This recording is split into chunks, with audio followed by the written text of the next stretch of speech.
तो हमने पिछले एपिसोड में देखा था कि होशिना नंबर 10 की डील एक्सेप्ट कर लेता है।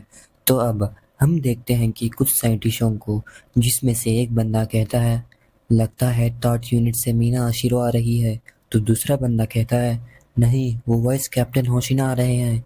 तो वो बंदा कहता है सीरियसली, वो पिछले 3 साल से यहाँ पे नहीं आए और रिपोर्ट के मुताबिक उनके पास नंबर 9 की इंफॉर्मेशन है और उस इंफॉर्मेशन का सोर्स नंबर 10 है और चीज़ें बिगड़ जाएंगी अगर वाइस कैप्टन होशिना यहाँ पे आए तो हम देखते हैं किकोरू और काफका को, जो कि हाशिकावा के पास आते हैं और कहते हैं क्या वाइस कमांडर होशिना यहाँ पे आ रहे हैं।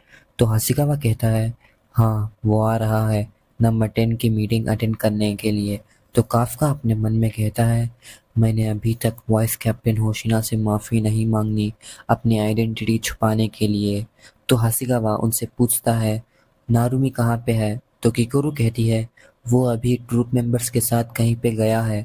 तो हाशिकावा कहता है ये बुरा है क्योंकि हमें पता है कि फर्स्ट और सेकेंड यूनिट्स की टेरिटरीज टोक्यो में है और उनके बीच में लड़ाइयाँ होती रहती हैं। उसके कारण वो आपस में लड़ते रहते हैं। वो ऑयल और वाटर की तरह है। तभी नारुमी होशिना से कहता है आखिर तुम्हें परमिशन किसने दी यहाँ पे आने की, ये मेरी टेरिटरी है। तो होशिना कहता है ओह देखा क्या ग्रैंड वेलकम किया है हमारा कैप्टन नारुमी ने, और कहता है मुझे हायर ब्रांचेस की तरफ से परमिशन मिली है। और कहता है तुम्हें मुझसे अभी भी गुस्सा है कि मैंने तुम्हें स्मॉल मास्टर के सब्जुगेशन एक्सरसाइज में हरा दिया।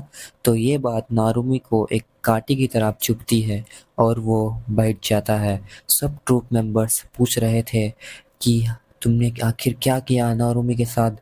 तभी नारुमी कहता है तुमने मुझे सिर्फ स्मॉल मॉन्स्टर की कैटेगरी में हराया, बाकी सब टाइटल्स मेरे नाम पे है। तो होशिना कहता है पर स्नाइपर कैटेगरी का टाइटल तो मीना हाशिना के पास है ना। ये बात सुनकर नारुमी पड़ जाता है और उठकर कहने ही वाला होता है, तभी पीछे से हाशिकावा नारुमी को मारता है और होशिना से कहता है पूरी प्रिपरेशन हो चुकी है, चलो अब मैं तुम्हें मीटिंग में ले। तो हम देखते हैं कि मीटिंग में जहाँ पे पूरे डिवीज़न के कैप्टन आए थे, जैसे कि Jura Igarashi from second unit, Mina Ashiro from third unit और लास्ट में Juko Ogata from fourth unit. तो हम देखते हैं इतामी, जो कि अब डायरेक्टर बन गया था। तो होशिना कहता है हमारे पास नंबर 9 को लेकर कुछ इन्फॉर्मेशन है। अब नंबर 9 इतना डेंजरस है कि उसे फर्स्ट यूनिट भी संभाल नहीं पा रहा। तो नारुमी पूछता है उस इंफॉर्मेशन का सोर्स क्या है। तो होशिना कहता है नंबर 10, जो कि अब एक कॉन्फिडेंट में बंद है। उसने एक बात कही जो कि बहुत शॉकिंग थी। उसने कहा कि उसको नंबर 9 ने बनाया है। तभी सेकेंड यूनिट की कैप्टन पूछती है तुम ये कह रहे हो कि नंबर 9 ने एक ऐसा मॉन्स्टर बनाया जिसका फॉर्टीट्यूड लेवल 9.0 है। तो होशिना कहता है हाँ, मॉन्स्टर 9 ने ही बनाया। वो एक ऐसा मॉन्स्टर है जिसको हमने कभी भी नहीं देखा और उसका पास ऐसी एबिलिटीज हैं जिससे वो अपने से भी ज़्यादा ताकतवर मॉन्स्टर को बना सकता है। और उसने ये भी बोला था कि वो एक प्रोटोटाइप है और उससे इसलिए बनाया गया था कि वो नंबर 9 के बनाए हुए असली मॉन्स्टर से लड़े। और कहता है अब ये बताया जा रहा है कि हमारी पूरी डिफेंस फोर्स सिर्फ एक बार में 5 एमिटेंट क्लास काइजू को संभाल सकती है। इसका मतलब नंबर 9 अपने से भी ज़्यादा ताकतवर मॉन्स्टर को बना सकता है, वो भी अनगिनत। अगर हमने साथ में काम नहीं किया और प्लान के मुताबिक नहीं गए तो ये कंट्री तबाह हो सकती है। तभी फोर्थ यूनिट का कैप्टन कहता है एक ऐसा मॉन्स्टर जो कि वेरिएंट्स बनाए, ये थोड़ा मुश्किल है बिलीव करने में। ऐसे भी हो सकता है कि वो झूठ बोल रहा हो।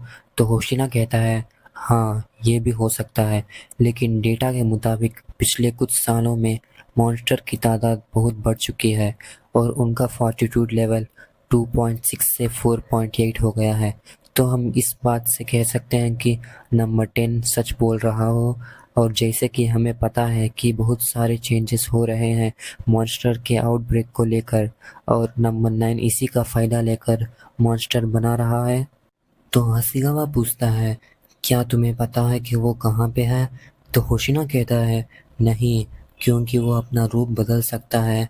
अगर हमने उसका source of energy of emittent class को पीछा किया भी, वो हमें फिलीपींस सी प्लेट जो कि यूरेशियन में है वहाँ पे दिखा रहा है, जहाँ पे हम नहीं जा सकते। तो सेकेंड क्लास की यूनिट की कैप्टन कहती है, क्या तुम ये कह रहे हो कि हम उसे ऐसे ही छोड़ दें? तो मीना कहती है, उससे भी बुरा। जैसे कि हमें पता है, अगर कोई काइजू किसी को भी ऑब्जर्व कर ले तो वो उनकी मेमोरीज को भी एक्सेस कर सकता है। और नंबर 9 को डिफेंस फोर्स के बारे में पूरा पता होगा, क्योंकि उसने मिस्टर इसाओ को ऑब्जर्व किया है। तो होशिना कहता है, इसका मतलब हमें ऐसा करना होगा जो कि उसको पता नहीं हो, जब तक कि वो अपना नेक्स्ट मूव ना करें। तो सेकेंड यूनिट की कैप्टन कहती है, अनप्रिडिक्टेबल। तो होशिना कहता है, हाँ, हमारे पास कुछ ऐसे यूनिट्स भी हैं जो कि मेन मेंबर्स में नहीं है, और वो नंबर 9 के कैलकुलेशन के बाहर है, और वो इनएक्सपीरियंस और इनपरफेक्ट हैं, लेकिन उसकी वजह से उनके पास फास्ट ग्रोइंग पोटेंशियल है एक छोटे से समय में। हमारे यंग मेंबर्स ही हमारा की है। तो मीरा कहती है, और उससे भी ज़्यादा इम्पोर्टेंट नंबर 6 का वेपन है। वो एक जगह स्टोर करके है, क्योंकि वो एक स्ट्रॉन्गेस्ट वेपन है। और कहती है, ट्रूप मेंबर को नंबर 6 के वेपन से ट्रेन करना बहुत खतरनाक होगा। तो इतामी कहता है, एक नए किंग को मॉन्स्टर किंग का सामना करना। वो तो जुरोगो चिल्लाकर कहती है, क्या तुम ये कह रही हो कि तुम्हें उसका ढंग से यूज़ करने वाला मिल गया? तो होशिना कहता है, ये है हमारा ट्रूप मेंबर से जिसका सेल सैंपल हमें शो कर रहा है कि ये नंबर 6 के वेपन को सिनेट्राइज कर सकता है, और ये हमारा सब्जुकेशन यूनिवर्सिटी से भी ग्रेजुएट नहीं हुआ, और इसका डिफेंस फोर्स एंट्रेंस का स्कोर एवरेज था। वो है। तो हम देखते हैं कि एक फाइट चल रही थी जिसमें एक काइजू को मार रहे थे, और तभी उसका नाम रिवील होता है, और वो है रेनो इचिकावा। तो आज के लिए इतना ही। मिलते हैं अगली वीडियो में। अगर मेरा वीडियो आपको थोड़ा सा भी पसंद आया तो लाइक और सब्सक्राइब करना मत भूलना।